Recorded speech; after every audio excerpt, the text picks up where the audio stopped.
ప్రధాన కారణం ఏమనగా ఇక్కడ జోనల్ కమిషనర్గా ఇదివరకు పనిచేసి మరి ప్రమోషన్ మీద వెళ్ళినటువంటి శ్రీ కె చక్రవర్తి గారు మా ఉద్యోగుల మీద గ్రామవార్డు సచివాలయాల ఉద్యోగుల మీద అనరాని మాటలు చేయరాని పనులు చేస్తూ వారిని మానసికంగాను అలాగే శారీరకంగాను హింస పెడుతూ వాళ్ళకి సెలవడిగితే ఇవ్వకుండా 9 నెలల గర్భిణి అని కూడా చూడకుండా సెలవడిగితే ఇవ్వకుండా దుర్భాషలాడి అనేకమైనటువంటి మరి అనరాని మాటలు అన్నటువంటి సందర్భంలో ఒకటి కాదు రెండు కాదు ఈయన పనిచేసినటువంటి ప్రతి చోట కూడా ఇదే విధమైనటువంటి ఎలిగేషన్స్ ఆడవాళ్ళనట్టు వేధించినటువంటి ఎలిగేషన్స్ దానివలన ఉమెన్ కమిషన్లో కూడా ఒక కేసు పెండింగ్ ఉంది.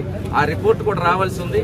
ఇన్ని కేసులు లేకపోతే ఇన్ని రిపోర్ట్లు పెండింగ్లో ఉన్నటువంటి ఎంక్వైరీలు పెండింగ్లో ఉన్నటువంటి అధికారిని ఈ రాష్ట్రంలో మున్సిపల్ శాఖకు మరి అధినేతగా ఉన్నటువంటి మంత్రి గారు ఉప ముఖ్యమంత్రి గారు మన పవన్ కళ్యాణ్ గారు మరి ఏ అధికారి కూడా అంత సమర్థవంతుడు మా మున్సిపల్ శాఖలో లేరని చెప్పేసి అనుకుంటారా? చక్రవర్తి గారు అంత సమర్థవంతులు ఇంకోటి లేరా?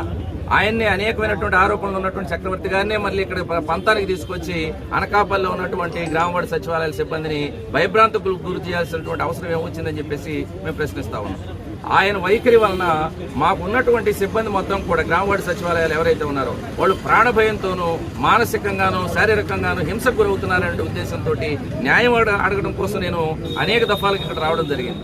కలెక్టర్ గారికి వినతి పత్రం ఇచ్చా, నో రెస్పాన్స్. అలాగే జీవీఎంసీ కమిషనర్ గారికి వినతి పత్రం ఇచ్చాం, నో రెస్పాన్స్. ఇక్కడ ఉన్నటువంటి స్థానిక ఎమ్మెల్యే కొంతాల రామకృష్ణ గారికి రిప్రజెంటేషన్ ఇచ్చాం, నో రెస్పాన్స్. మరి ఇంకెక్కడికి వెళ్ళి అడగాలి? ఏం చేయాలి?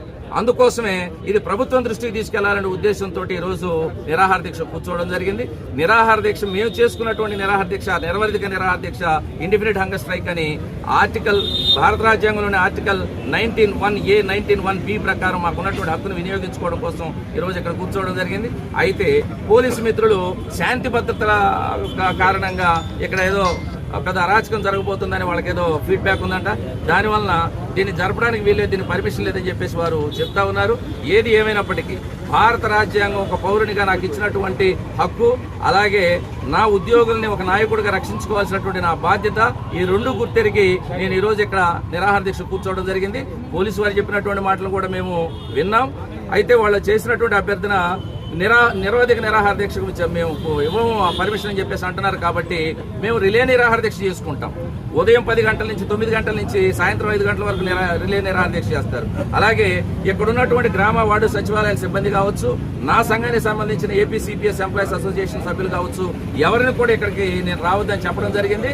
వచ్చి సంఘీభావం తెలియజేసి వెళ్ళిపోవడమే తప్ప నాతో పాటుగా ఇక్కడ నిరాహార దీక్షలో ఏ ఒక్కరూ కూడా పాల్గొనరని, నేనొక్కనే పాల్గొంటానని చెప్పేసి మరి పోలీసు వారికి విన్నవించడం జరిగింది. తదుపరి వాళ్ళు ఏది చర్యలు తీసుకుంటారో మరి